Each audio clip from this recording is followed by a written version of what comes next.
Mr. Chairman, if you want to call the meeting to order. All right, we're going to call to order the Trumbull Inlands, Wetlands, and Watercourse Commission. I'm going to ask our town attorney to make a few remarks before we begin the meeting. Thank you, Mr. Chairman. My name is James Cordone. I'm one of the town attorneys. This is the July 7th, 2020 regular meeting of the Trumbull Inland, Wetlands, and Watercourse Commission. Pursuant to the Governor's Executive Order 7B and Executive Order 7I, this meeting is being conducted by video conference and teleconference over the internet and/or the telephone. The agenda for this meeting was posted on the Trumbull Town website 24 hours in advance of the meeting, and all materials for the applications were posted on the Trumbull Town website 24 hours in advance of the meeting. I would ask all commissioners and all participants to remember to please identify yourself before speaking for the benefit of those who might be listening only by telephone. And I would ask the chairman to please make sure that all votes are taken by roll call vote. Lastly, I would like to advise the general public and all parties who are participating in this meeting that this is being recorded. Thank you, Mr. Chairman. Okay, thank you. All right, I'm going to ask our clerk, Colleen, to do a roll call. Richard Gerard, Here. John Loria, Present. Richard Deacon, Present. Mark McKeel, Here.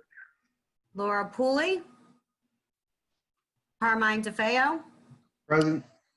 Tony Silber, Here. David Verespi, Present. Okay, and I think you also want to identify our engineers. Tatiana Solobay, Here. Jim Bova, Here. All right, so we're good. All right. Bill, I got to disconnect one of these computers. All right. That's probably why I'm appearing twice.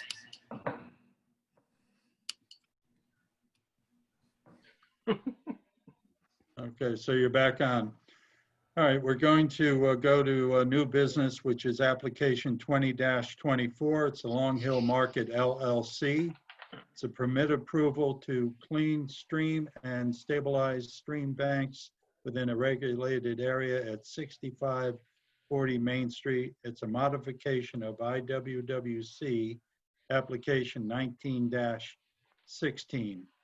At this point, I think Mr. Verespi would like to make a statement. Due to my involvement, one of the previous applicants on this application, I feel it's best to recuse myself. Thank you, David. Thank you. Put me on hold. All right. Okay, at this point, we have the developer, Michael Soretta. He's on board. Would you like to identify yourself?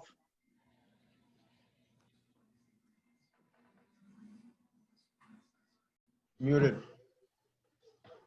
Mr. Soretta, you're on mute. There you go. Oh, there you go. Hi, Michael All Soretta, owner of Long Hill Market LLC, developer and contractor. All right, can you give us a quick overview of what was done and what will be done and what your plans are? Yes, so we had permission to dredge the river, but not change the profile. And when we did dredge the river, we cleaned out two 36-inch pipes coming under this Main Street.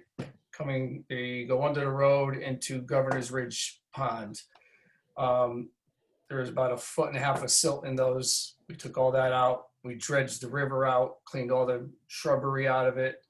I mean, there was probably 2 feet of silt, sand from the roads over the many, many years. And what we found is as we started cleaning it out, the banks were eroding on us. So as we were pumping water, trying to keep ourselves dry while we were doing this, we had the crusher on site. So we made some riprap. We stabilized the banks. We didn't put any fabric in because we wanted the natural vegetation to come through the rocks afterwards, which it is doing now. In doing so, we have corrected a lot of issues across the street from Governor's Ridge. I was there for 3 of the storms that we just had in a row. And the water's flowing great. I've been there for some heavy storms. I got pictures of those, which I've sent over, where the water's actually hitting the bridge. The water's out, it's restricted. The pipes are full capacity. I know they're worried about pollutants into the road, but right now, you know, the state has a bigger issue. They got sheet flow going on Main Street collecting. It's taking all the garbage on the curbs and dumping it into the Governor's Ridge side. And they also have a curb missing over the 2 outlets on my side, dumping all the debris into the river. That we cannot control, but we can control the water flow. What we did, I mean, it is free flowing. I got shots that I've sent down Broadway all the way through on my own expense. We cleared all the broken trees that were clogging the river all the way down. I left every tree we possibly could going in there. Nothing was touched. We just cleaned all the banks. We cleaned all the debris out of the river. I feel right now it's got a great flow, and Governor's Ridge will not flood anymore, their entrance. I know in the past, there's been a real history with that. Tatiana, do you want to address that with the DOT issues? Sure. I am aware that the state has not maintained their right of way, maybe due to complexity of the site. It's hard to access. This is a busy road, and there is indeed a lot of silt getting into the stream. So the applicant came to us at the time of building permit issuance and asked if they could clean the stream. So we were happy to resolve the issue because for state, it was a problematic project. All right, thank you. And I know back when Marissa's was there, they had talked about cleaning out the stream and doing this and that, and there was a lot of issues back then with the debris and things, and they never followed through. So I'm happy that, you know, it's worked out well for you that way. Are there questions from the commissioners? One thing before I say this, I'd like to point out, I've seen the site, and I know Commissioner Loya, I believe you were out there today, and you walked it with the applicant, I believe, right? The applicant was there while I was walking it. Yeah, I didn't seek him out. No, I know that, but I'm saying, can you give us a quick idea of Yeah, what you well, saw? a couple of things that I could see that the state could do maybe to help this is the curb on top of the pipes entering the site. The entire curb on Main Street is missing in that point. So any water that's sheeting down, that also contains material, garbage, paper bags, cans, or anything, is just going to hit that point. It's going to go right into the stream. There's nothing to impede that. And this is true also on the other side, on the Governor Ridge side. The water will come down and sheet and find its way in where the veterinarian building is over there. One thing when I was looking at it today, I was wondering if there was any way that we could put a plunge pool or some scouring on the veterinary side to help that situation and maybe catch some things before they get into the stream. But those I do mitigate the situation with garbage getting into the stream as it comes in on Main Street during a heavy rainstorm. As a suggestion, if you catch basins. You have to identify yourself, Michael. I'm It's sorry. Michael Soretta again, Long Hill Market. A catch basin on that side by the veterinarian, that would catch the debris first, and they'd have a big sump in it that would. Yeah, that would be a better idea than, yeah. Yeah, that's. Could we ask the state if they could do that, Tatiana? She's laughing. You can ask the We state can still anything. put the outlet of the deep sump still back into the stream again, but at least they could have something that would catch the sands and the garbage and stuff. So once every spring or twice a year or something, then come by and clean it out.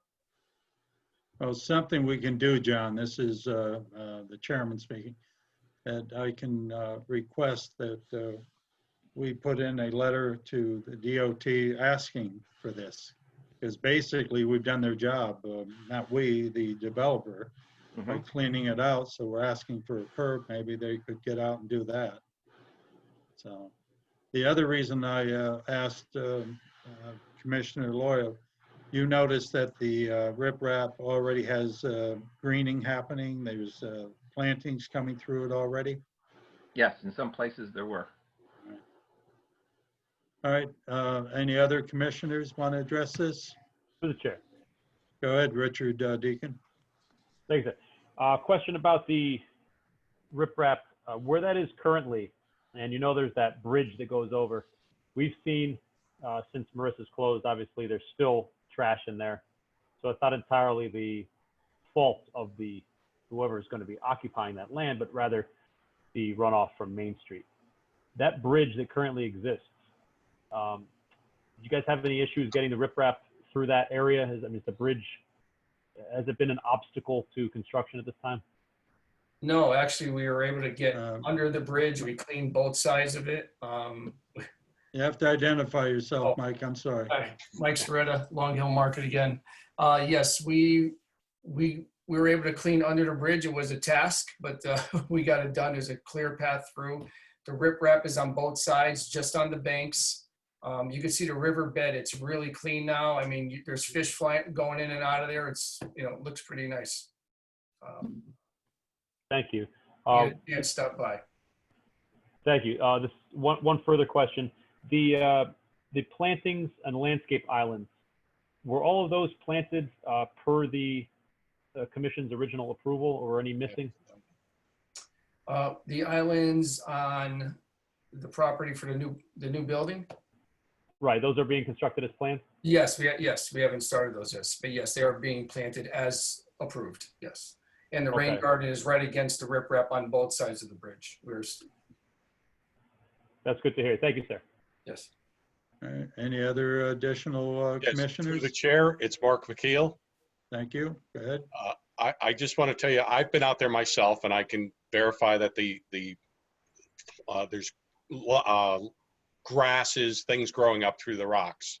I want to tell you also, I'm a lifetime resident, and I've been by there when that area is flooded, and just it's truly unpassable, where the fire trucks would be there, the police would be there preventing you to go through.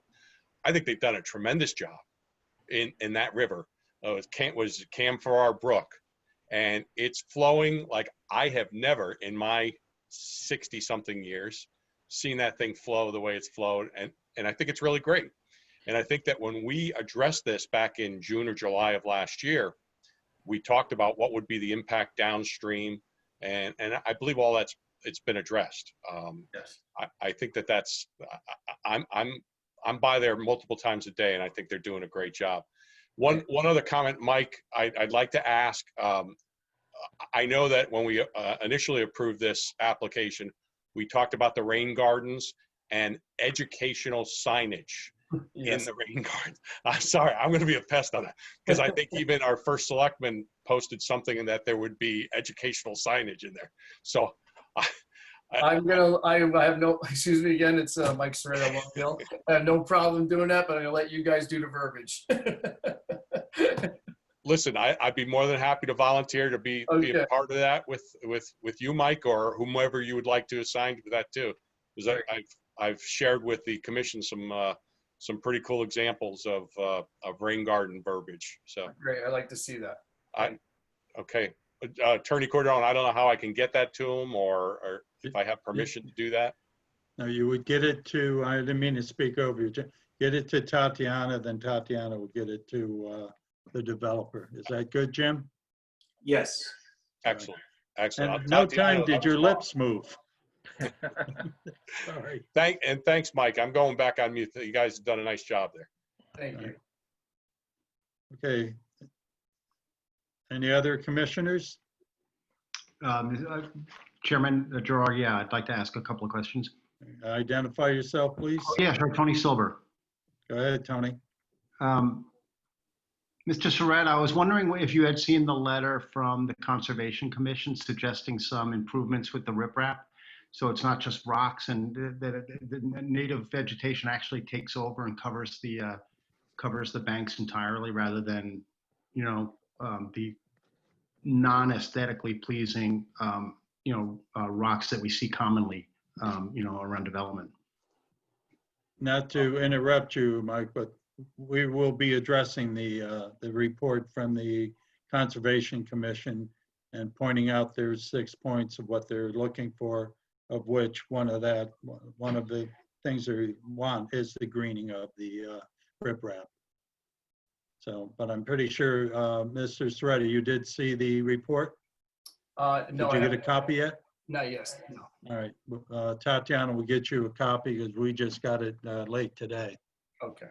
So We will be addressing that, Tony. Thank you. I just wanted to check because the project looks great. I think the developer has a great track record and, but I would like to see that riprap look more like a natural riverbank. Excuse me, yes, Mike Soretta, Long Hill Market. Yes, and there's one of the reasons we use no filter fabric when we placed the rocks into the bank, because the bank is very unstable. I mean, it is, you take those rocks out, it just starts to slide in. You get a heavy rain, there won't be a bank. So Yeah. the rocks really need to stay there. Trust me when I tell you, we've seen it in action. And it's just nothing, it's muck, there's no stabilization. So that was one of the reasons. And we crushed that rock on site. We had it there, we crushed it. Again, my expense, we did it. We were in a real jam. So we made sure we don't want to pollute the river or get any more, stuff washing out. We banked that in. And again, back to vegetation is one of the reasons we didn't use filter fabric. We knew the vegetation's in there and it's already, there's 3-foot palms coming out of them that are wetland. By next year, you won't even see most of that rock. All the vegetation, if you go there, you'll see it all growing through the rocks. Mm-hmm. I say start pulling rocks out to start to plant, because then we're going to start losing, because all of them are packed in with the machine to keep the bank stable.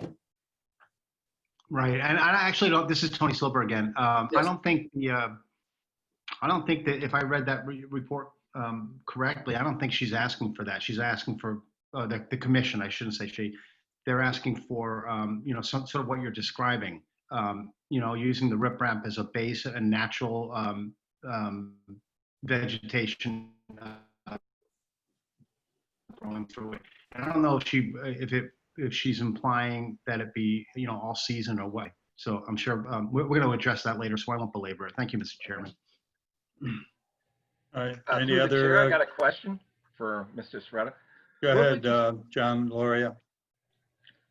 I'm curious what one would consider the slope of the banks, like a 2-to-1 or a 3-to-1 type of slope, and is it possible to vegetate that type of slope? It's naturally doing it on its own right now. So to take out rocks and try to vegetate it, no, it would start to wash into the banks if you were throwing seedlings in. I mean, maybe small seeds would go through the rocks and vegetate, but to pull rocks out and then try to plant on that angle is going to be a challenge. Mm-hmm. Again, the banks are very unstable. Okay, thank you. Yes. Okay, unfortunately, I just lost my screen. In the meantime, are there any other commissioners who would like to address this while I try to get back on?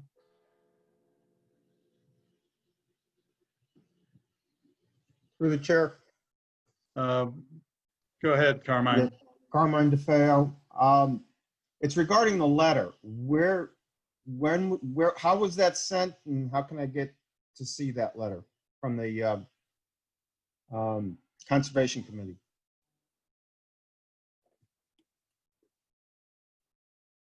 Tatiana will get it to you.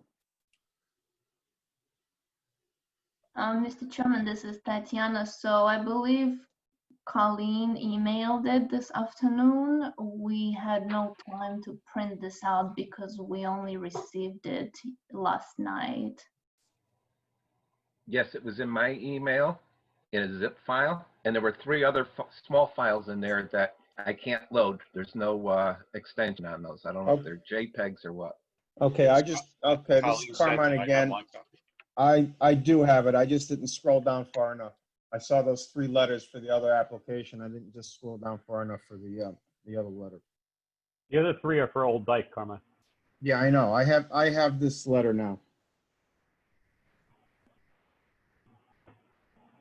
All right, unfortunately, I've lost my screen. I have video, but I'm trying to get back on here. Are there any additional comments from any of the commissioners? No, sir. All right, well, give me a moment. I don't know what happened, but I'm trying to get back on here. Through the chair, Identify yourself. I can't see. this is Rich Deacon. Go ahead, Richard. Is this a application that you consider to be potential for administrative approval?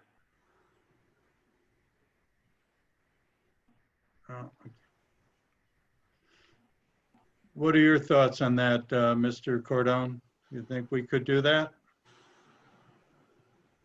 Yeah, I cannot get back onto the screen here. I don't know what happened. The commission can either, Richard, it's okay. We're not viewing any maps right now. We just lost Richard. Did we lose you? John, here's your chance. Take over the commission. Richard, can you hear us? Yeah, I just got back on. Sorry about that. No problem. I didn't know you had to pay the cable bill. Nobody That's told me. right. That's another story. So the commission can refer this to their agent for administrative approval. You can find that there's a significant impact that requires a public hearing, or you can, you have to wait the 14 days for approval without a public hearing. So those are your three options. All right. No, it's a good thought because again, I think everyone will agree what's been done has been a vast improvement, and you know, it looks good. And also, Mr. Chairman, it's Mark McKeon. Mark, we're not meeting in August, as far as I know. I don't know. We may. I have to determine what's going to happen with our next application and all that. But okay. in the meantime, I'm going to. I thought Richard Deacon, Commissioner Deacon's suggestion was an excellent one. So. Yep. Okay. In the meantime, I'm going to just mention that we did receive an extensive report dated July 6th from the Conservation Commission on how the existing riprap and erosion control might be improved. In summary, there were 6 points, at which point, Commissioner Deacon, do you have that on your screen? Yes, I'd be pleased to read Letter, that. do you want to just read those 6 points quickly for me?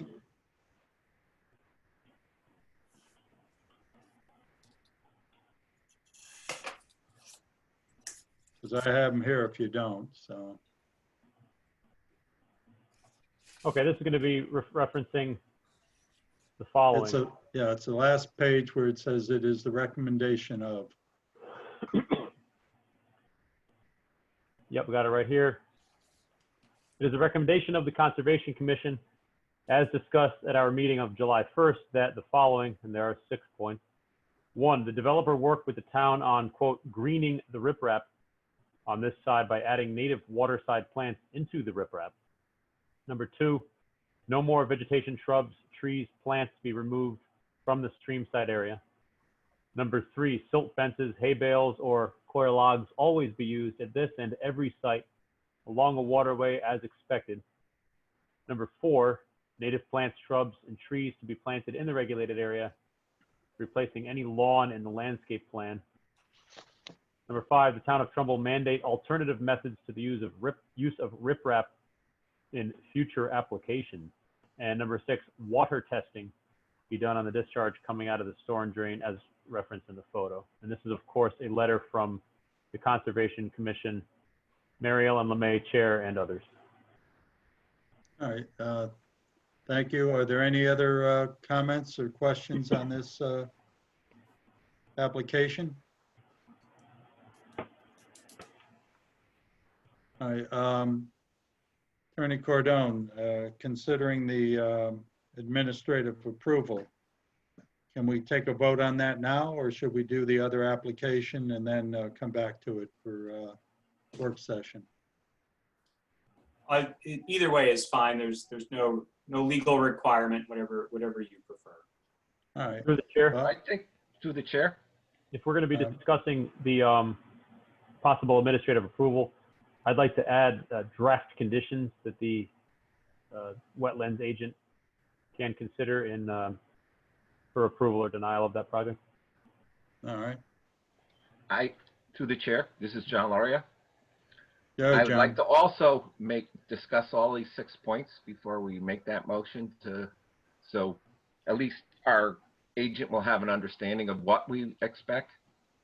Or All we right, can, so- or we can discuss it with our agent here and now, so there isn't a misunderstanding.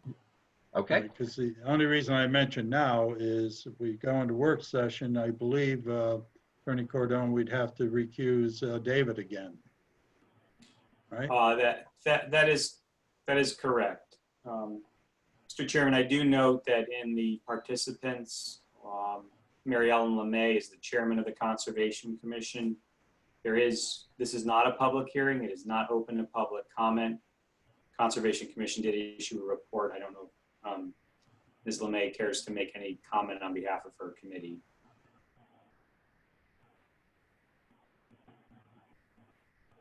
I'm not sure if I know she's up in Maine, so I'm not sure if she's actually zoomed in or not. Mr. No. Chairman, this is Tatiana. Mary Ellen LeMay is on the line, and I would have to allow her to talk if that's how the commission wishes to proceed. Is she on the line? Yes. Oh, Yes. okay. Good. Okay, bringing her in.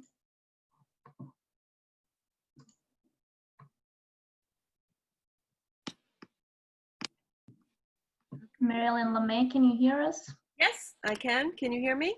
Yes. Yep. Okay. Okay. Mary Ellen, you have to identify yourself and that you're the chairwoman of Conservation Commission. Okay. This is Mary Ellen LeMay, Chair of the Trumbull Conservation Commission. And this is in relation to application 20-24 with streamside activities on the Long Hill Market. So yeah, the 6 points that we have requested, the commission has requested. We would like to hear what the Inland Wetland Commission thinks about these. We are not asking for the removal of riprap. The report that we sent last night gives some details about some very interesting alternative methods to plant within the riprap so that we can restore the native shrubs that were there. The challenge is that invasive plants like Japanese knotweed, which I noticed were coming up in some of the areas, need to be managed. So the faster that we can get some native plants to get in there, we can push out the invasives that will be in there. So yeah, that was our simple request was to green this riprap. And also we noticed in photographs that were taken early in June that there is some discharge coming out of the existing storm drain that was there. It could very well be some, iron bacteria that comes out of storm drains a lot. So it would just be great to see the water tested in that area. And I also wanted to thank Mr. Serrata for cleaning out those, not only the storm drains, but the, under the road, the pipes that went under the road, I know they were covered with silt, and appreciate the effort to clean out the silt that had accumulated in there. So, hopefully we can work together to kind of make this site a best practice for green infrastructure and low impact development. There were a couple of really good low impact development demonstration sites up there in Long Hill Green, and it would be really great because this has a stream going through it to kind of restore some of the native plants along that stream. So that was the only comment that I had. Thank you for giving me the opportunity to speak. And If you have any questions about the report, I'd be happy to answer them. All right, on behalf of our commission, I'd like to thank your commission for all the work you do and for the effort that you put into this. And enjoy your summer up in Maine. Okay, I will. Thank you. All right, you take care. Question for Tatiana. Is there anybody going to be speaking on the next application? Yes, I believe we have a representative on the line. All right, so what I'd like to do then is we'll close this one, but wait a minute. Exactly how am I going to do this, Jim, if I want to go back to address the administrative approval in work session? I'm just going to, table this for now and then we'll go back to it, or I want to make sure I'm doing it properly here. Yes, no, it's fine, Mr. Chairman, either way. If you want to consider a motion now for approval by administrative approval, we can do that. You'd have the motion, a second, and then the conversation, and then a vote, and then we move to the next item. If not, we close the matter and then for the moment, then take it up when we go into so-called work session. This is not a public hearing, so either way is fine. All right, I think what we'll do is we'll close this application. We'll discuss the finer points of what Mr. Loria and Mr. Deacon want to have in it. And that way we won't inconvenience the next applicant. All right, so with that said, I need a motion to close application 20-24. So moved. Seconded, so moved by Mark and seconded by? So moved by Richard Deacon. All right. Seconded by John. All right. All in favor? Roll Aye. call. Aye. I'm sorry, you have to do a roll call. I forget. Richard Gerard, I'm in favor. Carmine? Yes. Mark? I concur. Yes. John? Yes. Tony? Yes. Richard? Aye. I think that's it. All right, we're going to move to the other application. Good night, Mr. Soretta. Thank you, guys. Thank you, board. Thank you, Chairman. All right, you got it. Have a good one. Okay, we're going to go to application 20-25, Janine Norwood. It's a permit approval to remove 20 hazardous trees within a regulated area at 198 Old Dyke Road. Tatiana, can you get Dave Arespi back on, please?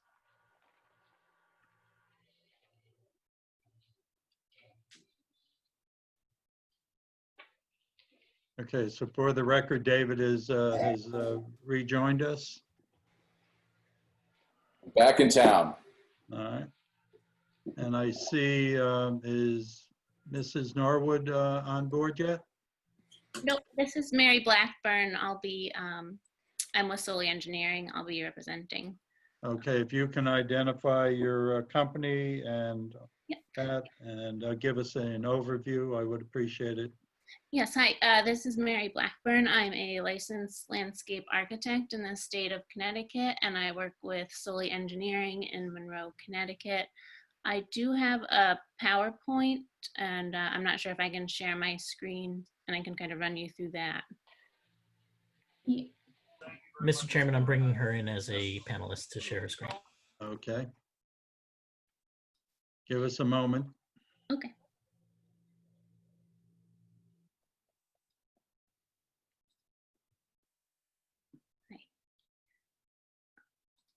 Okay, you're officially on, Ms. Blackburn.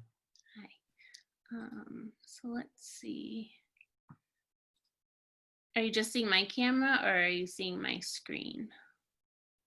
Just your camera, Mary. There is a share screen button on the bottom of your screen. Oh, yes. Okay.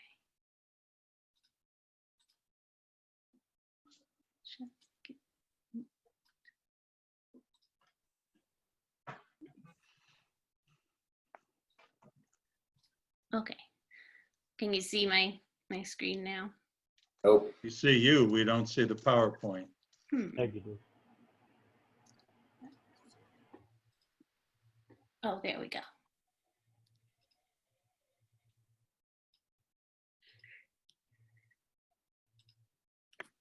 Okay.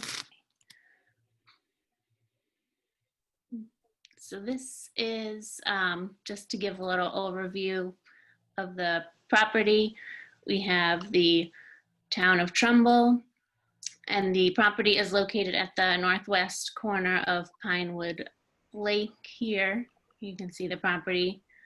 The applicant purchased the home in the spring, and on doing so, when she moved in, she could see clearly that there were some very large trees in close proximity to the house that were not in good condition, and she asked a arborist to come in, Mr. Peloso from CT Timberman, and assess the trees. So here we have the site, and this is it on a current aerial. And what Mr. Peloso found was that quite a few of the trees were in danger of failure and were hazardous to the house based on years of neglect, and there's quite a bit of ledge on the site, and also quite a bit of soil erosion that had occurred around the root systems. So I will kind of walk you through each tree that she would like to remove and show you some pictures of it. I'm not sure if you've been out to this site, but you have Booth Hill Brook that crosses through the property at the back here, and then Pinewood Lake on the south side of the property, and Old Dyke Road kind of runs along the north here. So I'll start with this tree in the front yard and this tree off the southeast corner. So this is the tree in the front yard. It's maybe 10 or 15 feet from the house. It's a beech tree, and it's got a very shallow root system, and there's really not much soil left here. And as you can see, it's kind of situated right over the home. And then this is the maple. It's a twin maple at the back of the house, and it's actually both limbs are cabled together, and it's cabled to another tree. And as you can see, the vines have kind of overtaken it. It's also right along the bank of the brook. So with the storms and the erosion along the brook, the root system really on one whole side of the tree isn't very I'm sorry, not to interrupt you, but how are you identifying the number 2 tree again?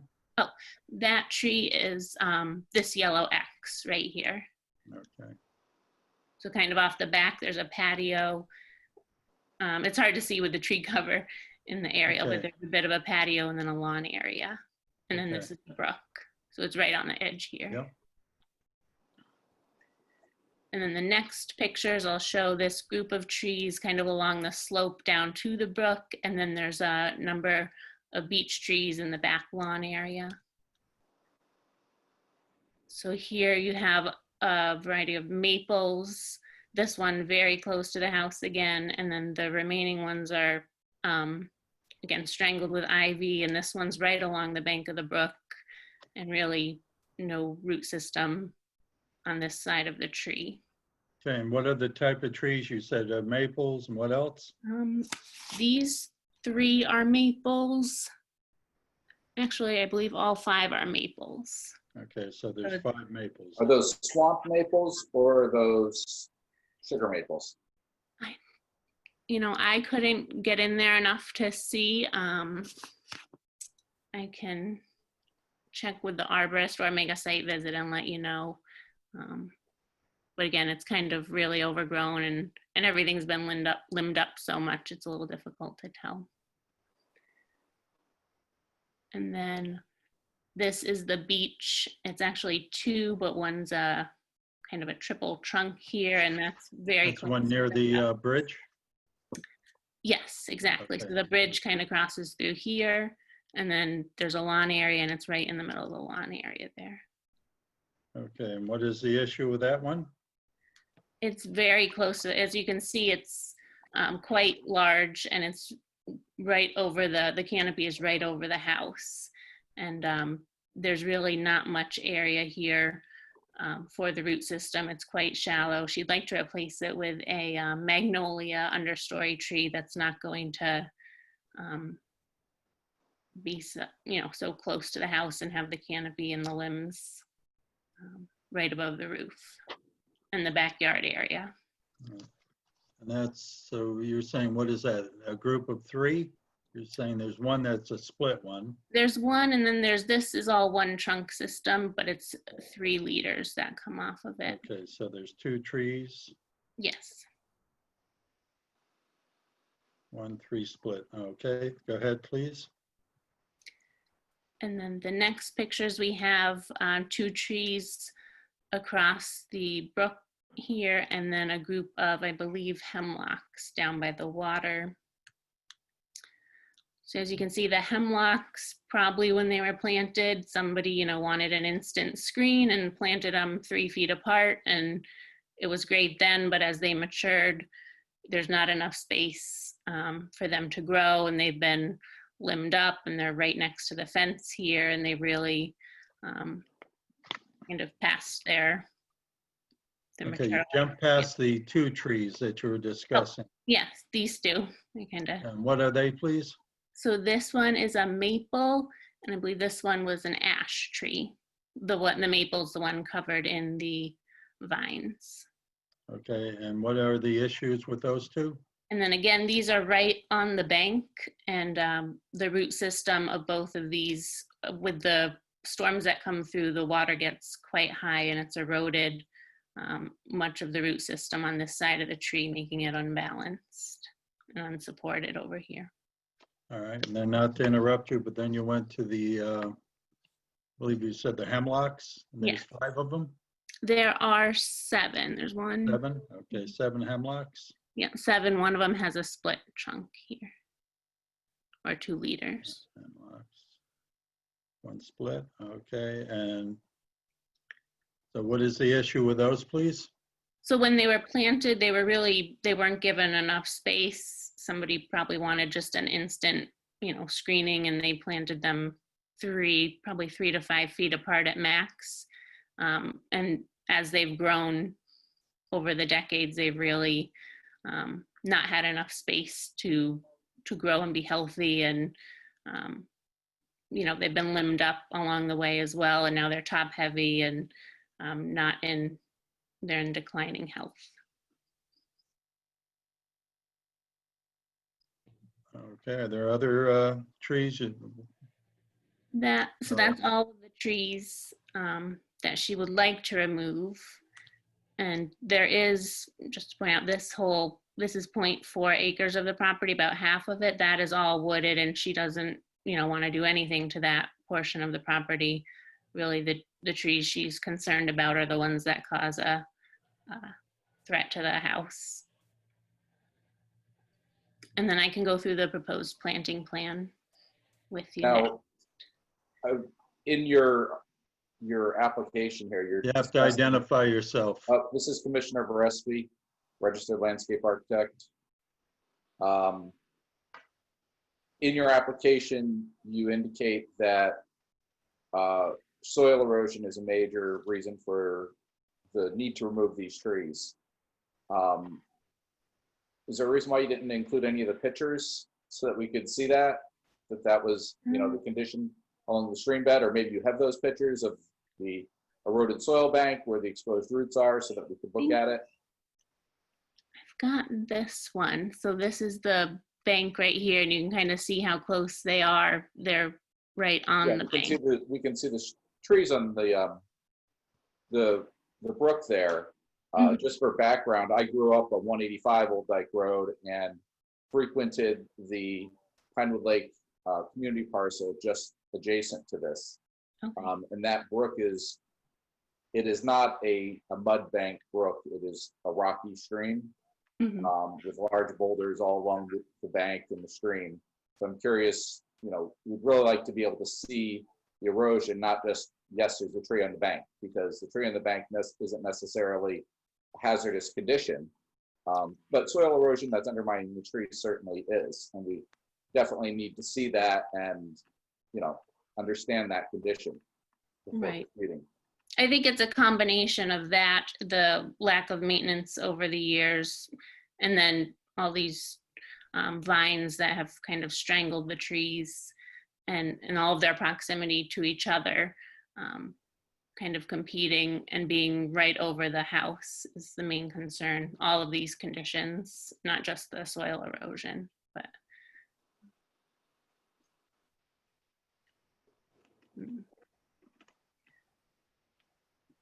If you'd like to walk us through the proposed plantings, that would be great. Yeah. You can understand what's going on with that. Okay. And then I will mention that arborist had submitted a letter just explaining kind of how they would do this work in order to prevent disturbing the site as much as possible. They would bring in a telescoping crane to cut out large pieces so that there wouldn't be hauled in and out over the ground, and they would be leaving all of the stumps with the exception of this one right in the front yard and the one where she wanted to have a magnolia kind of in the center of the back lawn area here. But I will go over the proposed trees. We'd like to put an eastern redbud here, definitely a more appropriate tree. It's an understory tree and will do it well in the shade, and a grouping of hollies just to provide some screening from the road and the traffic here. Would also propose 2 hollies on this end of the patio lawn area. The magnolia that the homeowner would like to put in the center of the lawn here. We do a grouping of 3 birch trees in this area, set back a little bit from the brook. A willow tree down by the water, and then 2 additional willow trees and a tupelo in this area where we'd be removing most of those maples, along with some pussy willow shrubs where the vines would be taken out and where there would be any kind of disturbance to the ground. Quick question for Tatiana. This is Richard Drake. Did we receive this report yet, Tatiana? Yes, Mr. Chairman, it's a part of the submittal, and you should have. Nope, I wanted to point out, it is in our record then. Yes. Quick question, when you mentioned about the telescopic, right, is that going over the roof of that house? Yes, I believe they would be. This is quite a slope, so I believe they would be parked either in the driveway here and be telescoping everything out. Okay, how would they handle the 7 hemlocks that are down by the lake? I believe that would be the same procedure. I would have to check with them though on that. They are kind of much smaller in diameter, so they may be able to bring those out over the bridge and through the patio driveway area here without any large equipment. Okay, now, actually, I'm going to really let Commissioner Gillespie handle a lot of this because this is his area more so than mine. But what about, are we leaving the stumps on the hemlocks and on the trees? Yes. What ones are being left with stumps? All the stumps in his letter he said would be left with the exception of this one because it's right in the beach that's in the front. Okay. Yeah, and the beach in the middle of the lawn here. Okay. I think my primary concern, or the concern of the commission, would mostly be protecting the stream bank. The hemlocks are certainly far enough away from the stream bank. They're in a flat lawn area that if those stumps were to be removed, it probably would not be an issue, especially since new plantings are going in. My concern specifically with this application was, the property line is very close to the side of the house, and getting equipment to take these trees down and then get the trees out is very questionable. The crane certainly answers a lot of that question, but before we heard that information, the were they bringing in a skidder? We certainly don't want any heavy equipment going across the stream accessing this parcel, Right. the remote parcel where the hemlocks are. Yeah, and So I this, think that would need to be a condition of approval, or something that, no heavy equipment would be used to access the back of the property, with the exception of the crane. yeah, I think that would be That can cause a lot of damage. open to that.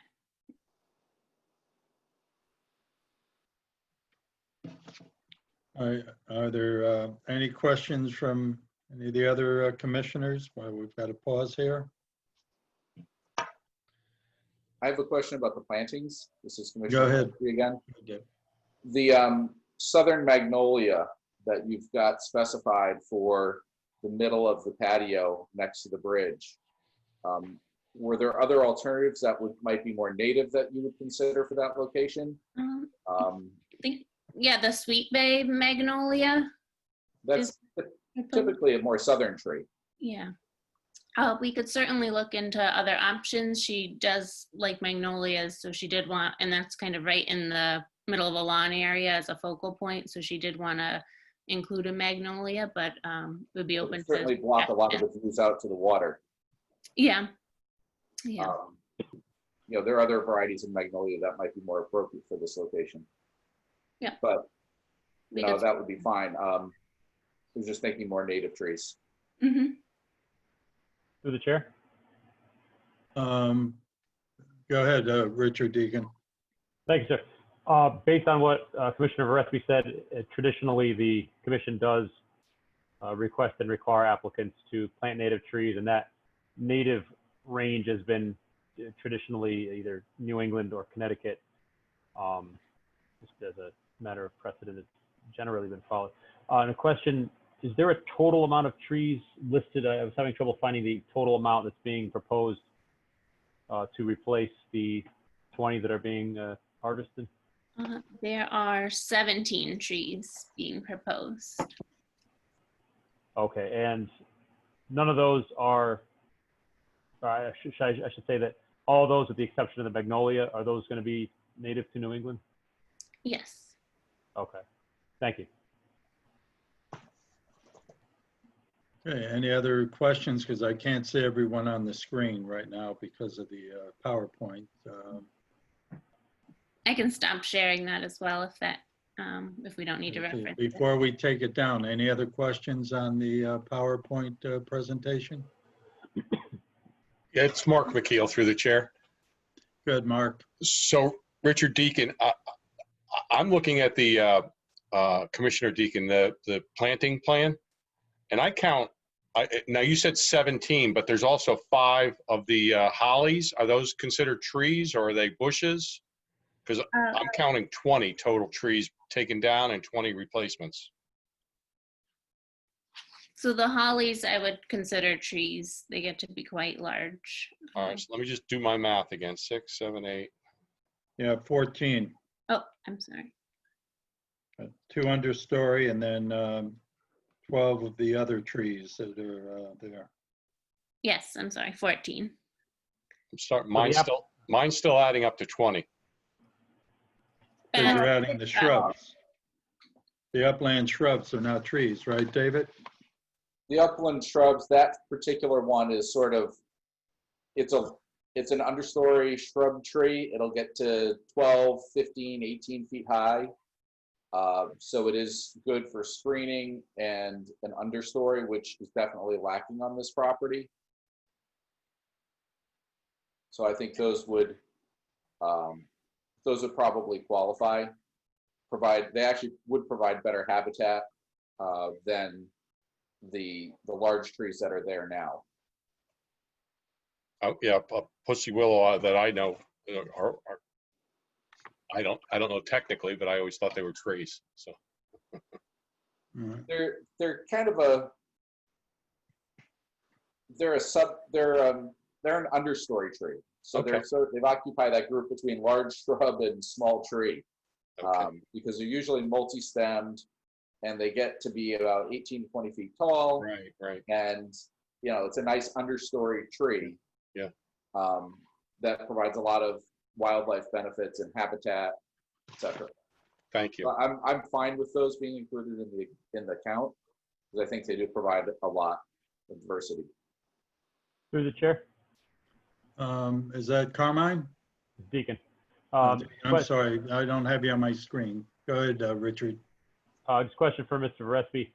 This plan, you mentioned that there was an issue with erosion, and occasionally we'll have applications with low quality trees like swamp maples. You think the planting plan is sufficient to maintain this hill from erosion Well, without having to use swamp maples or other low quality vegetation? This is Commissioner Varespi again. I don't see, they're talking about taking out trees that are caught because of erosion on the bank, but I don't see anything on this application that specifically addresses the erosion on the bank and either adding shrub material that would help prevent future erosion or any other means of preventing future erosion. So if we take out these trees, that bank will continue to erode, and with non-living roots there, it will eventually erode further because the roots will die off and break and whatnot in storms. So there's no additional vegetation being added to protect that stream bank in those areas where the trees are being removed. One thing the commission might want to consider is the idea of adding either some smaller native stream bank shrubs or herbaceous material that would provide additional stabilization for that bank. Or there's techniques for stream bank stabilization using live cuttings that might be appropriate here as well. But I think one of the things we need to do is look at that condition on that bank and see what really is appropriate or not appropriate. This is Richard Deegan. I agree with you. I think it's very important that we don't simply maintain the current conditions because, as you said, they're already in a state of erosion. And with the other option being that negative plants, you could have a large amount of swamp maples appear, and then within a few years, you could have a forest of them. Right. I don't think swamp maples are necessarily an answer to this issue. That's what I'm trying to say. I'm concerned that other plants, whether invasive or native, are going to come in and essentially muscle out the plants we're trying to place there. That's usually a maintenance issue. If it sounds like the homeowner is trying to do the right thing here and maintain the property, and I think there could be, if the commission looked at this application favorably, something in the conditions which would be maintenance to prevent invasive species from doing exactly what you're talking about. Thank you. If you'd like, you can remove the PowerPoint. Okay.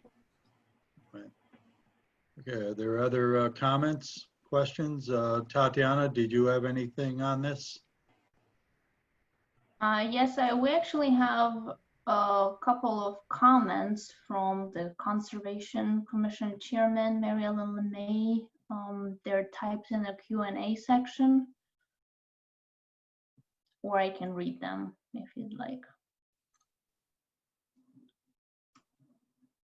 Mr. Chairman, this is not a public hearing, but Chairman LeMay, acting in her capacity as Chairman of the Conservation Commission, I think, could speak to the application. So I would suggest we just allow Chairman LeMay to speak. Are you still on, Mary Ellen? I have to bring her in. Oh, okay.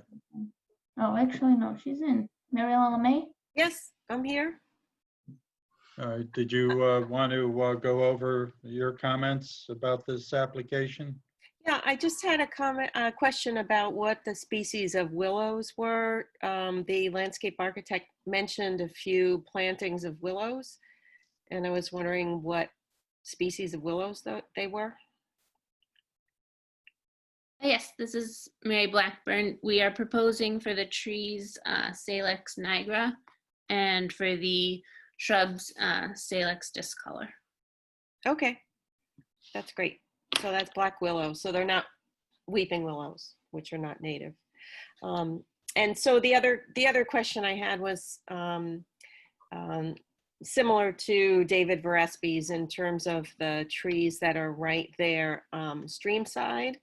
I've been to that site a few times for the previous owner, and you know, my concern is that those trees are there because they're actually holding the bank and they're managing thousands of gallons of stormwater.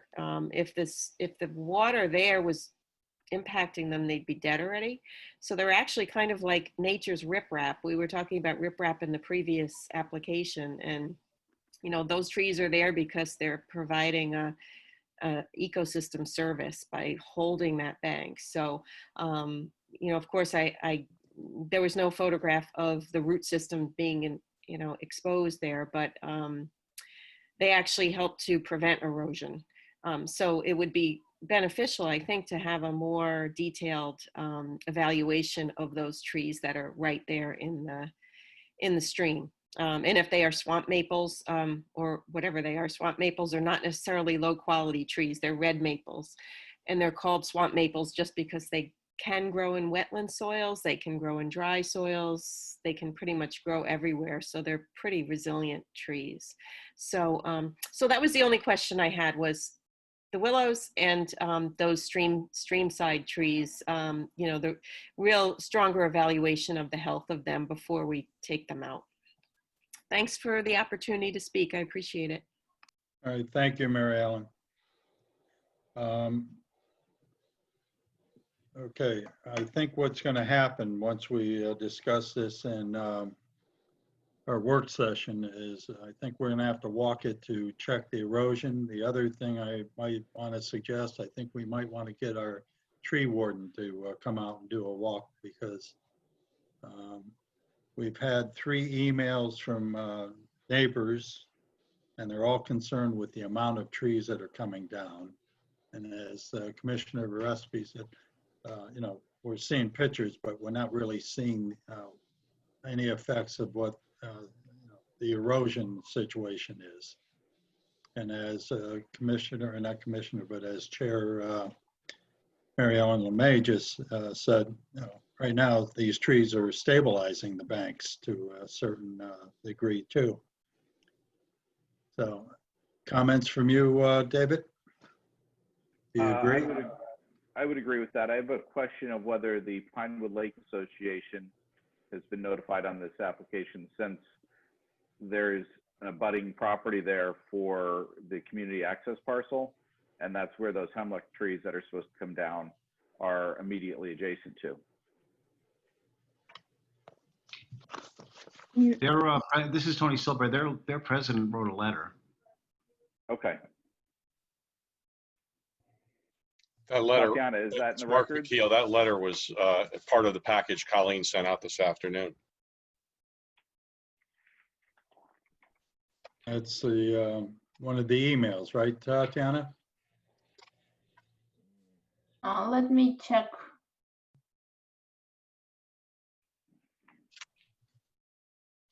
Oh, actually, maybe Mary, do you know? Chairman Gerard, it was in the email from this afternoon. Sorry, Tatiana. Well, that's what I mentioned there, and she's one of the neighbors of the lake, so that was brought up. So through the chair, just go ahead, Mark McKell. It's Mark McKeel, right? The letter is actually from John Hare, and he says he's he's on the board of the PLA. I'm not sure, Tony, if one of the other letters is from the president of the Pinewood Lake Association. No, Mark, you're right. I'm sorry. It's a board member. No. My apologies. No, I just didn't know if one of the other people identified as the president. That's why I asked, because I didn't see that as being addressed as the president of the association. All right, do we have any other comments, questions? Yes, actually, the homeowner asked if they could speak. Okay, are they on board? Yes, I'm gonna bring her in. Ask to unmute. All right. Miss Norwood?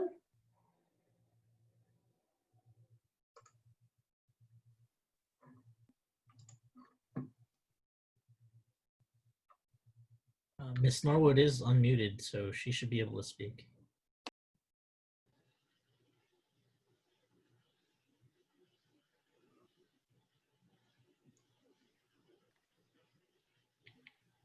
She's muted again.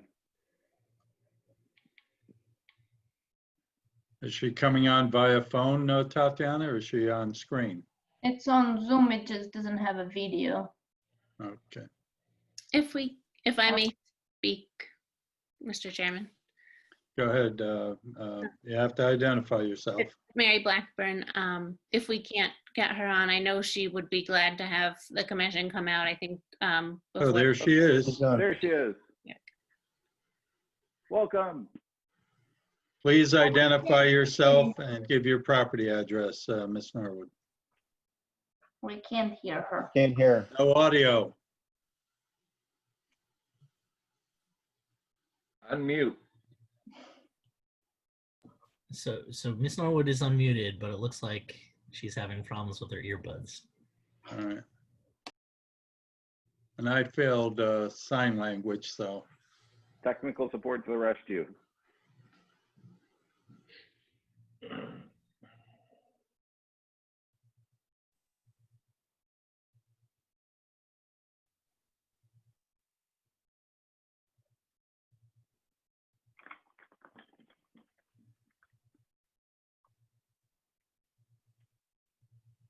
Anybody like to do a snack run while we're waiting here? Are you volunteering? Hey, the wife has all my money.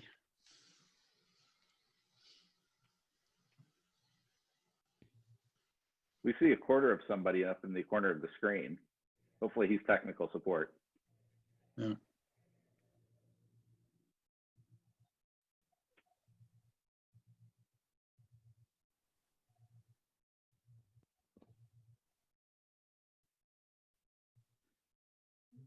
Tatiana, is there a way of calling the applicant and trying to walk her through, or Bill? Ms. Norwood, can you give us a thumbs up if you can hear us? Make sure you change your speakers to your AirPods.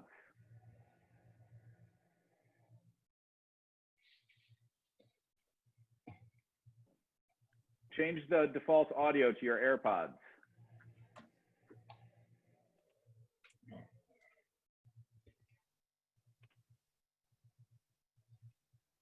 Okay, in the interim, what if we have Ms. Blackburn go ahead and give us the overview, and if Ms. Norwood gets audio back, we'll listen to her then.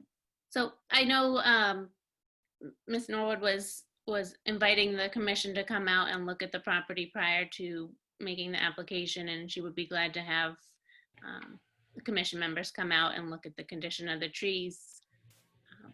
You know, she's just very concerned with their location and proximity to the house and their condition, and would like to be able to proceed with removal in a timely fashion so that nothing damages the house or hurts anybody on the property. Through the All right, chair. well, I'm sorry, This who was is that John. again? John Loria. Okay, John, I'm sorry, I didn't see I'm it. sorry, maybe I cut you off. I'd like to make a request if we walk this property that each of the trees has a identifying ribbon or something on it so we know which of the 20 trees we're looking at. Is that possible? So through the chair, it's Mark McKeel. Go ahead. Reading Connecticut Timberman, he said that each tree that is proposed to be removed has been labeled with an orange mark at the base on the back side of the trunk. Okay, thank you. Yeah. Through the chair. Also, in Go ahead, reviewing, Richard Deacon. thank you. In reviewing Connecticut Timberman's letter, it does mention a wide range of trees, not including hemlock. I am assuming that that spruce mentioned there at the last, second to last line of that letter, those spruces are indeed the hemlocks that are being recommended for harvest.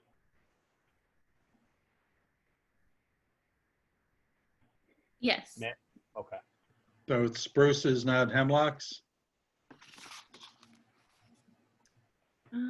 I think there may be a mixture in that hedge along the closest to the water. There may be a mixture of spruce and hemlock in there. So when all of the evergreens, which may or may not include U.S. Forest Service pines, are the ones that'll be coming down. Perhaps. All right, well, I think what would happen on this is, I'm pretty sure I'm speaking for the commission, we would definitely walk this. We would notify you when. The problem we have now is we can't walk as a group. So normally, might be one or two of us. I would definitely like to walk with the tree warden. For the record, I've been out there. When this first came to light, I was out, and Commissioner Gillespie was also out. And, we viewed what we could. But I think the biggest question is the erosion factor. Question for Commissioner Gillespie. What effect does ivy or, vines going up a tree have? Because my house in Westport, I had them all over, and they were that way for like 25 years in the back. And, The vines does it growing up affect the it? trees, this is Commissioner Gillespie. The vines growing up the trees don't necessarily have a negative effect on the health of the trees, but certainly over time, the added weight of the vines growing on the trees can create a structural instability, where there's added weight on the trees that could cause branches to fail, could cause a tree to fall over, whatnot. It's never great to do that, but it's something that happens. And it's not going to kill the tree, but it does make it more prone to structural deficiency issues. all right, And eating pieces of pizza. very good. She's Okay, messaging available on the phone.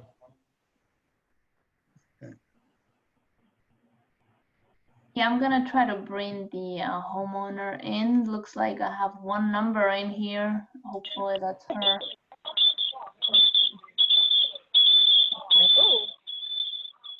I don't know what that is. Oh, I'm unmuted. Okay. Hi, can you guys hear me? Turn off your computer and just stay on the phone. I have. Turn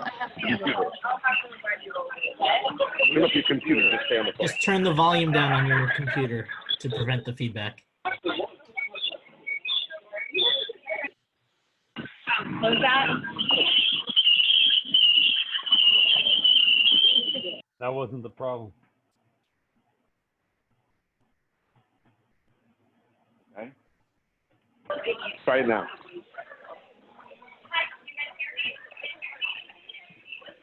Not well.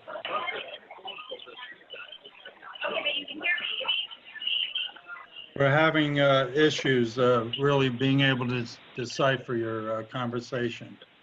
It's echoing.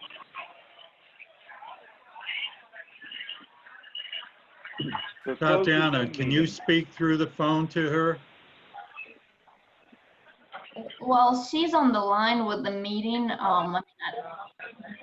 What I was going to say, why don't we inform her that Ms. Blackburn told us her wishes of us, coming out to look at it, and that would be done, and we would give her a notice of when we would be walking.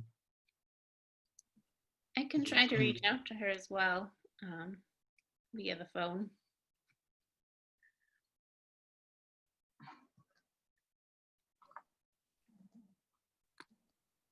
And through the chair, it's Mark McKeel. Yes, Mark. I mean, if it's possible, if we're going to try and arrange for some grouping to walk, someone who has some knowledge like David, Commissioner Gillespie, yourself, if perhaps Connecticut Timberman could be there at that time too, to address some of those questions like the crane. Can it reach back to the spruce or the hemlocks, and you know, have some serious discussion, because 20 trees is a lot of trees. But I have driven by the property as recently as today, and I guess if I own the property, I'd want several of those trees cut down as well, because they're just hanging over that house. So, but I think it would be nice to have the arborist there as well as our tree warden, but so we have a meaningful conversation. Just a suggestion. All right, well, what we might do, because it's going to be difficult because we can't, you know, do our groups like we used to, might be able to go out with, let's say, Commissioner Verespi and myself and the tree warden and maybe this gentleman, and then we could get a report made up and have Colleen circulate it. And if possible, I'd like to get either Bill or Tatiana out, or possibly Jim. It's different times. I mean, you know, I want to be fair, but we've also got to be able to judge on the merits, because as Commissioner Verespi said, a big part of this is erosion, and we've not really seen anything documented with it. So, and there are concerns. This is, and David would be able to verify this because you lived there for a long time. Many eyes watch these, all the activities on the lake. So, Absolutely. Mr. Chairman, this is Jim Cordone, Town Attorney. I think we just keep in mind that on our walks, we are, you know, it's okay to ask a question. Is this the tree that's being cut down? Is this the location, to identify things? But any sort of material conversation needs to take place in the public meeting session. So the arborist could be there to point things out, but not to really enter into much of a dialogue. and what about our tree warden? Would he be able to discuss with him and then give us a report of his findings? Well, the tree warden would be necessary to help determine the health of a tree, but the wetlands determinations, yes, you can certainly speak to the tree warden about what he's seeing there. He's advising you as a commission. But as far as interaction with the applicant or the applicant's representatives, it's more just to identify the location of the trees and, you know, point out what they are showing on the application is where it is physically on the property, and then any sort of back and forth conversation really needs to take place in the public meeting session. All right, well, I made notes when Ms. Blackburn was speaking. So if I were to be able to get out there with our tree warden and let's say with David, and we could look and maybe, you know, we'll take some pictures and then we can report back to the commission. Would that be okay? And what our findings are? That is, yes. From my viewpoint, I don't know if the applicant is now able to speak on the phone. I see the applicant is on the screen but muted. I'll try to unmute her once again.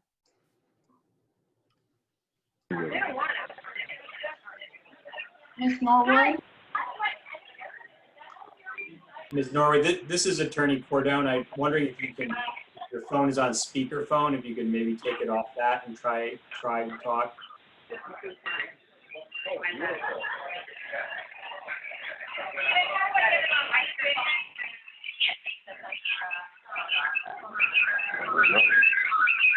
Tatiana. I muted her again. This is. Yeah, all right. In the interim, any other questions from the commission for Ms. Blackburn?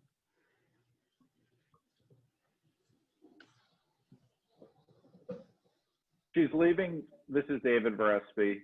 She's leaving some comments in the Q&A area. Maybe if she could leave some additional comments in there, that might give us, it says, I need to be unmuted as again, this is my life and these trees are overgrown and dangerous, which we certainly understand. So maybe she can leave some more comments in there and we can, but I think Richard's got the point here that we're going to walk the site. We're going to get a few people out there and then to report back and do the right thing. And in addition, what we'll do is we'll, take pictures too, so that Yeah. we, get a clearer picture of this to the other commissioners. So, Through the chair, Absolutely. go ahead, Tatiana. is the commission interested in speaking to the arborist at the next meeting? Should we ask for their presence? Yeah, I think that'd be a good idea. And what's the rest of the commission think? So through the chair, it's Mark McKeel.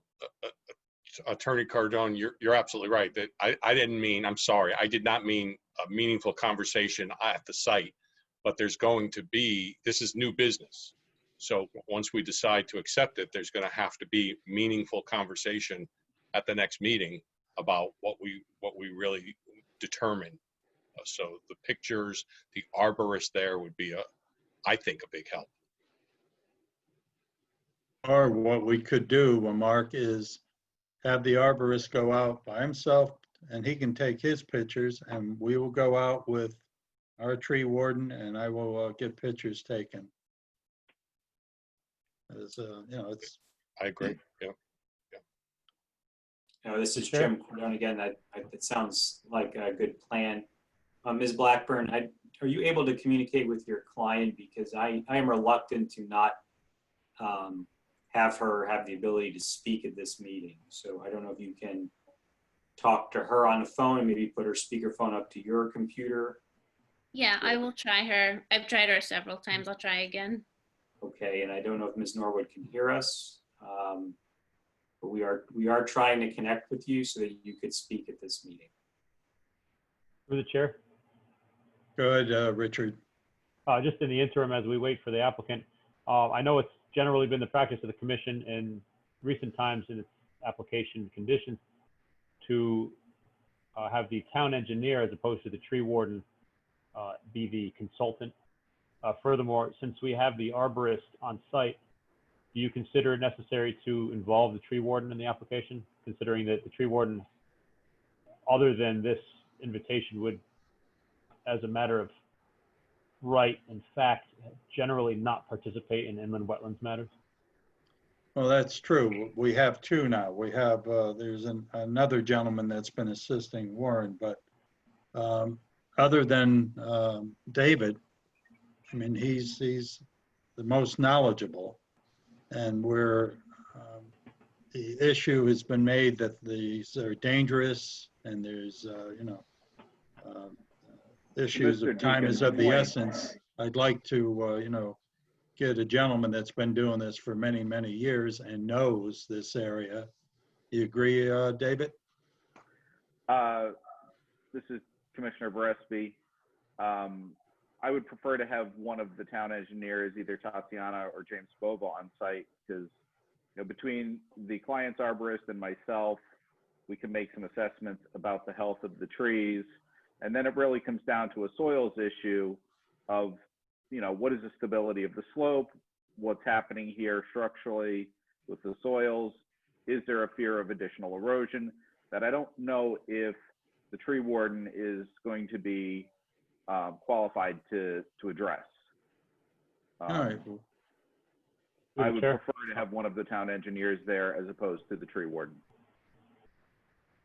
All right. The only thing I had thoughts of was, I think somewhere along the line, somebody said there were some limbs that had split, or there were issues of things coming down, and I figured he could look at that. But I think we get out, the main question right now is the erosion question and the stability of the stream. So we can get out, we'll take pictures.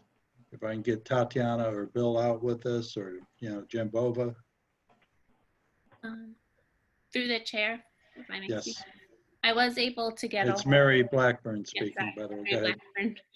I was able to get a hold of Miss Norwood. She just did want to really voice her concern that it's not just about the erosion, it's that the trees are, you know, hundreds of feet in the air over her home, and she is really terrified every time that there's a storm, with the arborist's opinion about the condition of the trees, that they are going to fall and damage the house or hurt someone. And she just wanted me to stress that this is something that she's very, very concerned with. And she knows you'd like to come out to the site, but if there's any way that we can kind of address her concerns in a Timely manner, we will. timely manner. She's very, very concerned with the condition of the trees and with their proximity to the house and her being there every day. And it's really affecting her. All right, well, we'll discuss this during our work session, but I think we'll, you know, get out as soon as we can. We'll get our report made in a timely manner, get it out to the other commissioners. And I'd like to address whether we'll do another meeting towards the end of the month or, you know, August is traditionally our month off, but I've got to see who's available, and I don't know who's made plans and all that. So, but if we, you know, we've always been very accommodating. I mean, I think that was proven when she first brought this up to engineering. I went out to look to see if there are any dangerous trees, as did David Forespi, because we've always had the practice, if there's anything that's, you know, of eminent danger, we've always allowed the applicant to take it down and come to, you know, the meeting. But I mean, we're talking 20 trees, so we've got to, you know, we'll make a good judgment on this one. Through the chair, if I may speak, if there are some. It's Mary Blackburn speaking. Go ahead. Mary Blackburn, if there are some that you would consider allowing her to remove, maybe the closest ones to the house. I know that 7 of them are the hemlock, spruce, evergreens that are further away, but that may be something we would ask that you consider as well. We'll discuss that. That would then entail a administrative approval for those. But when we'll get out as soon as we can get out and take a look. And like I said, we'll move on this. It's you know, it's important to the applicant. It's important to us. So, any other questions, comments, Attorney Cordone? Are you good on everything? Yes, thank you. All right. That there be no more discussion, and I feel bad that the applicant wasn't able to speak, but have anything else that you want to put on the record for your client, Ms. Blackburn? No, I appreciate your consideration, and that's all. Ms. Blackburn, the wishes of your client or the comments of your client have been expressed this evening. Yes, her main concern is that the trees be removed as quickly as possible. And she would hope that that wouldn't have to go through future meetings. And that she's desired that we walk the property and take a look at it real quick. So, yeah. So all right. Okay. Good, Richard. Just a question. Does not the desire to walk the property to gather further information by definition preclude administrative approval? In other words, how can we administratively approve something we haven't walked when we've been asked to walk it and to fast track it, it seems? Well, that's where if we have our agent, which would be Tatiana, we've had instances where they've gone out and they've seen that there's a tree hanging over or a tree that's about to fall. And we've always said, okay, take the tree down. It's a serious situation. You make your application, then we'll handle it. So if we get out and we feel there's anything that's an issue, I would talk to Tatiana about it and we would address it then. Is that fine with you, Attorney Cordone? Yes, if there's a health safety issue that indeed requires agent approval for the protection of life or property, then we would have to act. But it seems that the 20 trees there would not all likely involve health safety issues. So there's likely to be another meeting after you do your walkthrough to address the application. Whether that is for all 20 or 19 of them, that will be determined once the commission is able to look at the property. All right. Did you have something else, Richard? Yes, sir. Richard Deegan. Since there's no other new business and there's no old business, if an August meeting were to be planned, would it not be possible to, instead of waiting till August, put this at the soonest possible date within the outside of the 15-day window, since there's nothing else we're waiting for anyway, and there's no new applications pending? I would offer that as a possibility for the commission to consider. If possible, I'll do it towards the end of July. We've done it before. We've had meetings in August. I've called them before. Because again, I like to move things in a timely manner, and if we're here to serve the public and to accommodate them, and I honestly try. I think all the commissioners, I think we all have the same mindset. So, all right, if there be nothing else, can I get a motion to close application 20-25? Ooh. Seconded, that's moved by Richard Deacon, seconded by David Verespi. And I'd like to thank Ms. Blackburn for her presentation. Thank you. All right. Okay. Want us to vote on that, Mr. Chairman? Okay, so we'll do a roll call. Richard Gerard, I'm a yes. Carmine? Yes. Mark? The question is Yes. To about close field the- approval? No, to close old business, I guess. Okay, okay. Yeah. So Mark said yes. John? You're a yes? Yes. I don't read lips, John. I know. Okay. Okay, Tony? Yes. David? Yes. Richard? Aye. And with that big bush now, it's hard to read your lips, John. All right, so we're good on that. Let's see, there is no old business. Let's see, do you want to do the minutes, Richard, from May 5? Yes, sir. I've reviewed the minutes of the May 5th, 2020 regular meeting and found them to be in their usual order. And as a result, I'd like to thank Colleen and make a motion to approve. Second, okay, motion by Richard, seconded by, Mark will second it. Mark McKeel. okay, all in favor? Richard Gerard, I'm a yes. Carmine? Yes. Mark? Yes. John? Yes. Tony? Yes. David? Yes. And Richard. Aye. Okay, so it's unanimous on that. Question through the Okay. chair. This Go ahead, Carmine. go ahead, Carmine. Goes back to the previous application. Should those letters have been read into the record that we No. received?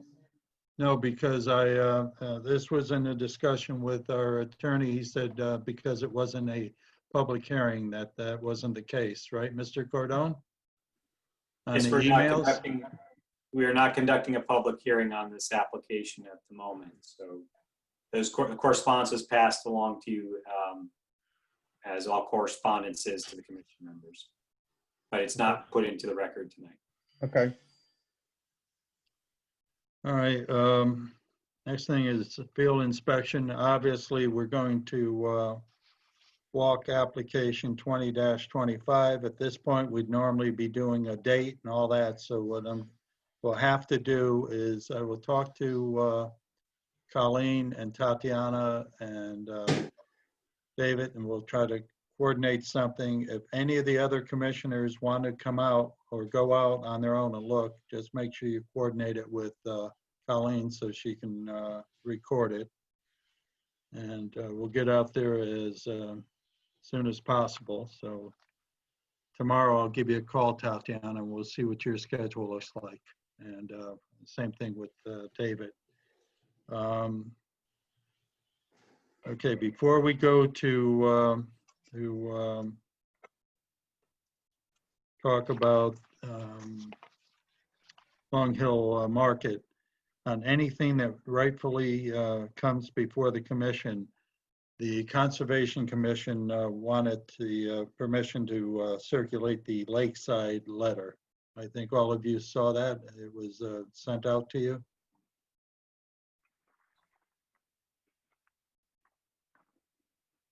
Are you with me? Hello, hello? Say that again, Rick. That was a long time ago. No, but When did that go out? it went out months ago? beginning of the month or towards the end of June. It's something that went out last year. She wants to redo it this year. And it's Is it the basically same letter? making the lakeside people aware of the fact that they have to come before wetlands and all that. So, Is it the same letter? yeah, same letter that went out last year. So, We haven't gotten a new one though. no, just making you aware of Mary Ellen's desire on that and the Conservation Commission. You know, I was fine with it. I want to make sure, you know, our commission is aware of it. For the chair, Mr. Chairman, can we co-sign that? Well, it's on there for both commissions.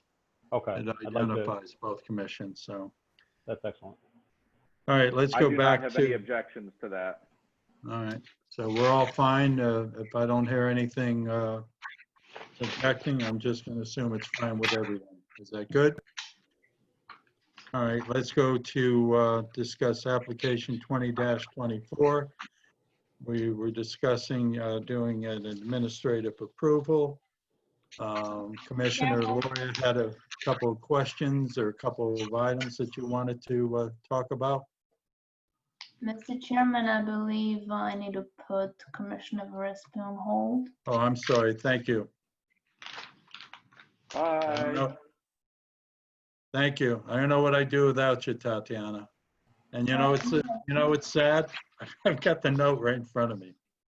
I'm telling you, got to get new specs, folks. All right. So what was your wish, John? Thank you, Tatiana. Through the chair, I think we should just go down all 6 points and see which are really applicable to this application, which aren't. Well, really, a couple There's of them a have- few of them in here is like, we'd like to see this changed in the future. No, well, that's future stuff. Yeah, so Really, I there's just, that's only what I a really couple. wanted to get into. Very good. And then, Go you know, ahead, what John. kind of commitment does the applicant even have? The greening of the riprap, yeah, definitely, that should be investigated. No more vegetation should be removed. I don't think there's any plan to remove anymore, but I agree with that statement. The silt fences, I was there on site. I don't see any problem with them right now, so Tatiana should go out and just do another inspection. But I don't think there's any violation going on at all. It looked like it was well done, the hay bales and the silt fences were in place. Now, the fourth point, I think here is they're saying want to get rid of the grass area and put more native shrubs in. So that's a modification of the plan. No, let me That's bring number 4, something right? up there. Now, Tatiana pointed out something today about it being a snow issue. Go ahead, Tatiana. Yes, so the original approval states that the lawn area right next to the rain garden is going to serve as a snow shelf, and therefore shrubbery is not very suitable for that location. So that nullifies that one. Thank you for bringing that up, and thank you, Tatiana. Okay, so we're not going to be looking at putting more plants in. No. Okay. Okay, so 4 is out.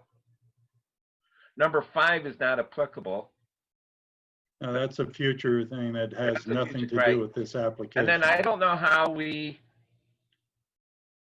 make the applicant pay for water testing for water that's coming onto his property. If he wants to pay for it, that's fine, and do this testing. But I'd like to point out that this one point of testing, there's a huge watershed behind it. It goes all the way to Lake Avenue and up to probably the golf course or something like that. And water's coming in through all kinds of catch basins. So any pollutants that are identified, you still won't know where they're coming from. So I have It would be great if we had a sample of what kind of quality water we have there. It looks very murky. You can see there's a lot of iron oxide contaminant as well, but again, I don't think that that should be a stipulation for approval. Okay, I got my 2 cents in. No, I agree, and basically Tatiana had the same feeling because when I looked at it, I said, it's iron. God knows where it's coming from. Oh, So, Randall Drive even, you know, I know how far back that stuff goes, yeah. So basically what you're saying is 1, 2, and it's really 1 and 2. Is 3 has already been addressed.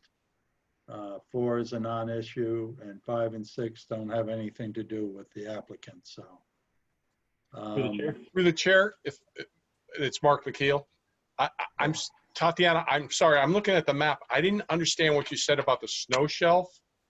Okay, let me try to bring the original plan in. Hold on 1 second. Again, it's Mark. I see a snow shelf in the rear of the property. Is that the one? Exactly, in the rear of the property, and that's how I understood the reference in all lawn areas. Oh, okay. Because I don't think that from the plan I'm looking at, I don't see any lawn in the front near the rain gardens or anything like that.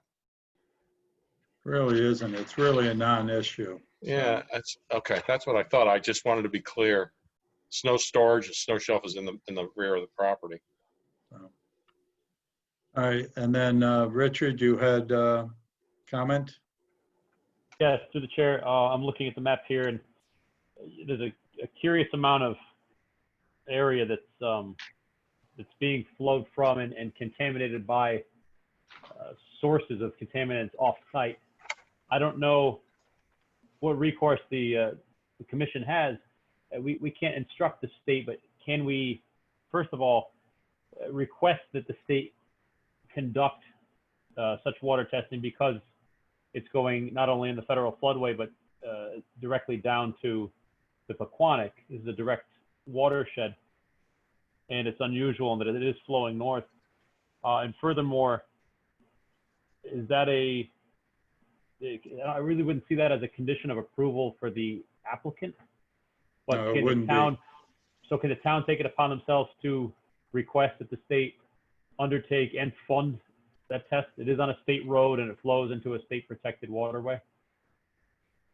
Right now, with the situation being what it is, my greater concern would be getting them to try to curb that so we don't have all the stuff going in. I think that's really the major thing. And what I will do is I'll talk with Bill. Normally, and not to circumvent them, I would have talked to John Marsilio, who's been around a long time and knows the powers up in Hartford. So I have to check with our new gentleman, George, and see if he knows anybody up there that can say, hey, we would really appreciate if you can kind of put this on the fast track because of the issues being done, and that we really have a situation where a developer did you a major favor by basically doing the state's job for him. And we'd like to be able to, keep the job that's been done so we don't get all this silt and scour and everything come back down into it. So we'll see, we'll pressure, who knows? Because that's a state designated waterway, the Pequannock. And it flows into, they've invested. We can ask, that's all you can do. So, but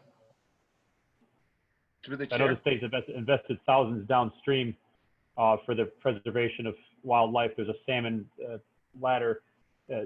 To provide additional siltation when we don't need to is wasting the state's money downstream. Right. Okay. John, you had a comment? yeah, I think the best idea that came out for siltation control tonight was the addition of a catch basin with deep sump over where the veterinarian parking lot is, where the water comes in on the western side of Main Street. I think it would be great if we could try to catch some of the pollutants there. And also, again, replace the curb along Main Street on the top of the the bridge, let's call it, over the two pipes, so the water doesn't sheet in from Main Street directly into the stream on the applicant's side of the road. All right, Tatiana, the section that John is talking about, is that state property? Is that private property? The curb, Not the curb, I'm talking doing the, in essence, like, not a plunge pool. What was it you just said, John? I'm sorry. A catch basin with a deep Catch basin, sump. I'm sorry, thank you. so right away, state right away does extend, from the curb line on both sides of Main Street. So yes, it's likely within state right away. But we can certainly reach out and see if they have any plans at least. Or we can suggest it, but right now, with the economic situation being what it is, if they did a curb, I think Christmas arrived in Trumbull early, so, we'll see. We'll, Through the chair, it's Mark McKeel. yes, Mark. I know that eventually the state is going to be putting in a stoplight at that intersection. I believe that's still the plan. And part of that entire Long Hill renovation plan was they had to get rid of a lot of the curb cuts from the businesses across the street. So there weren't 6 driveways, cuts in the curb leading onto Main Street. So Tatiana, maybe just throw it back your way, whoever's helping with that design or working with the state on that design. Perhaps there's some improvement that could be done at that time. I don't know where that project is, and may not happen in my lifetime, but Sure, I'm involved in actually those meetings, so there you I'll go. suggest that. So am I correct, though? They're supposed to reduce the curb cuts and perhaps something could be done at that time? There is a whole redesign of driveways, but it's gonna take a while. Yeah, yeah. Well, the idea is to get them so that they're coming out where the light is. Where the light as is, right? opposed, Yeah. So that may help. It may be something that they could look at the time they're redesigning that as well. Just throwing it out there. All right, well, like I Good, said, sir. there's a lot on the plate out there. Go ahead, Richard.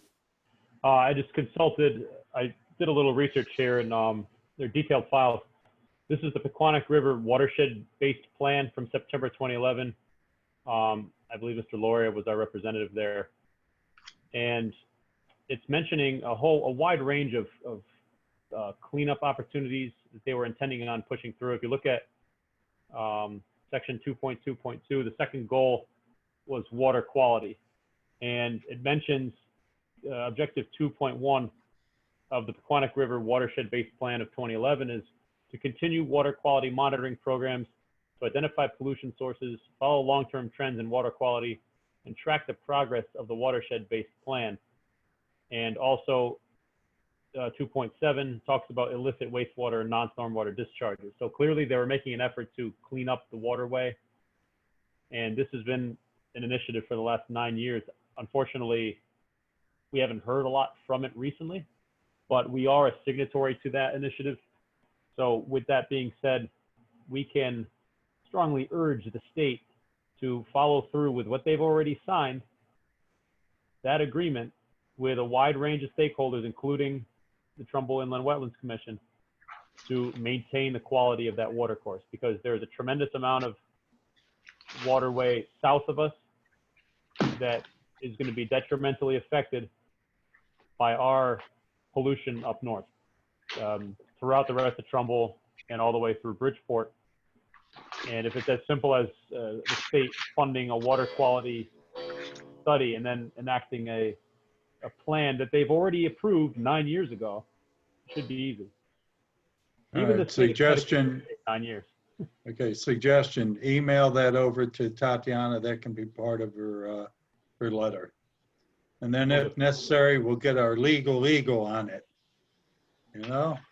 We'll send him up to Hartford. We'll let him know what it is to be feared. So any other comments, questions? Okay, well, I'm at it. Colleen, any thing that we've missed? Any comments from you? Anything that's happening? No, sir. I'm telling you, riveting. It was a riveting performance, really. All good here. All right. And I'm being sincere. I miss seeing everyone up front. It's you know, different times, that's for sure. Anything else that you can think of, Jim? Did you want to take a motion to make, No, 20 we have to talk about the administrative proof, but I'm saying, is there anything else that you can think of there? no, sir. All right, so back to our administrative approval. Basically, John pointed out the 6 points is really only 2 that really pertain to Michael Soretta's application. So I don't know if I should straw poll, or do you want to, what if we do this? Let's put a motion out for doing an administrative approval, and we'll see what the commission's vote is. Do you want to do that, Richard? Motion to recommend application 2024 for administrative approval for the following reasons. Numbers 1 and 2. For the Conservation Commission, you're talking, their point? Right, of the letter from the Conservation Commission and Chairwoman LeMay, as well as any other commission added condition. Right, that you're doing conditions, right? Not reasons. Well, we can't condition an administrative approval motion, but we can request that staff take that into consideration. And that they adhere to, you know, the points made by Conservation Commission. No, I Anything- understand that those are conditions, though, not reasons, right? Well, let's call those reasons, because again, I used the wrong term. I apologize. I cannot condition a recommendation for approval because the approval is being done by the agent. Right. Theoretically, she can approve it with any condition she wants, although we trust that she will take the commission's strong urge to follow us into consideration. Thank you, Tatiana. Okay. Anything you'd like to? I think I'll second that. All right. All right, so we Can have we a read that motion. back again? All right, so we have a motion made by Richard Deacon. We have a second by Mark. Okay, let's do a vote. Richard Gerard, I'm a yes. Carmine? Yes. Mark? Yes. John Loria? Yes. Tony Silver? Yes, but is it appropriate to ask a quick question? I mean, Sure. I needs to have more specificity of like what the greening includes, does it not? Well, it's actually in her 11-page letter there. And, Okay. Michael Soretta's really already jumped on that bandwagon with what he did. So I think he's pretty good. Richard Deacon, what are your thoughts? Aye. Yes, okay, so it passes for an administrative approval. And while I've got Mr. Silver here, anything to update us on for P&Z? Anything happening? Excuse me, sir. Mr. Silver, did you vote on the last? I did vote. I voted Yeah. yes. I'm sorry. Okay, my apologies. No, yes, and so did Richard Deacon. So we're good. It's 20-25 is up? yep, and it's approval for administrative approval by our No. agent. So No, the old dike, I mean. Old Deck, we're going to walk. So, but we have to determine. I've got to talk to Tatiana tomorrow and Mark, and you know, see what schedules look like. I don't have a calendar handy, and I've got to see what her agenda looks like, and I don't know if she's on duty at Town Hall this week or what the deal is. So, Mr. Chairman, may I bring Commissioner Verespi back into the meeting? yes, you may.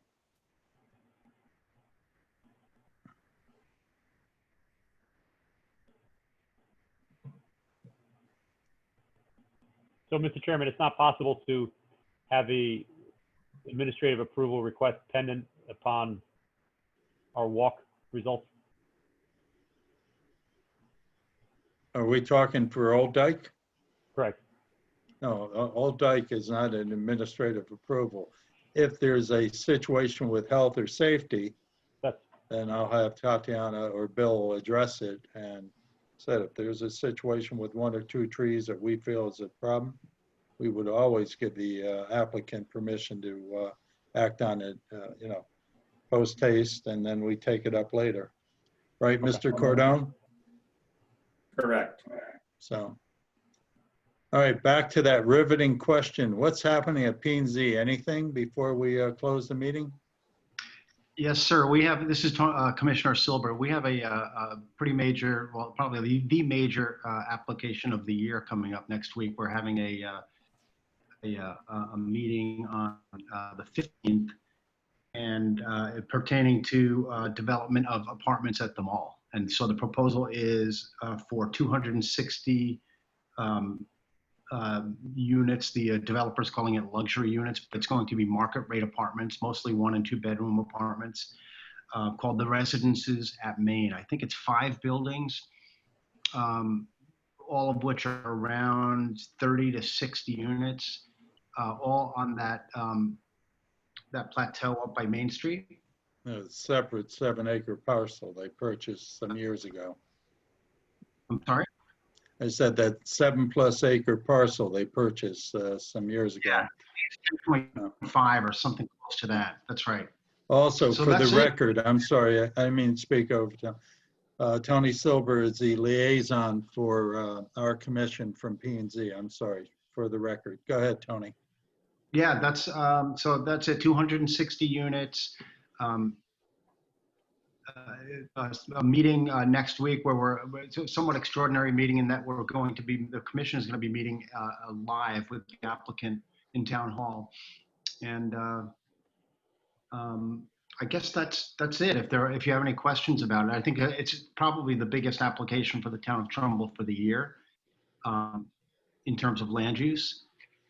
And, you know, it's very significant, and there's plenty of pros and cons and plenty of opinions as well. Oh, it'll be interesting to see how that goes. Where is that again located, Tony? I missed it. I might not have been listening carefully. It's at the mall. It's on the. It's at that property that the mall owners bought along Main Street where they. Okay. Okay. Thanks. Yeah, sure. Through the chair, just a question for Commissioner Silber. You mentioned Go ahead, that that's Richard. a lot. That's going to be a live meeting, like in person.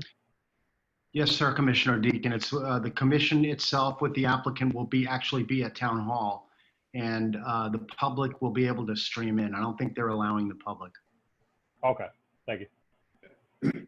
If I may just clarify on that point, that's a bit of a work in progress. We're hoping to have the technology to have that, but for the record, the meeting will be conducted by Zoom, just as this is for the public. So no matter where the commission is, the public will be able to participate by Zoom.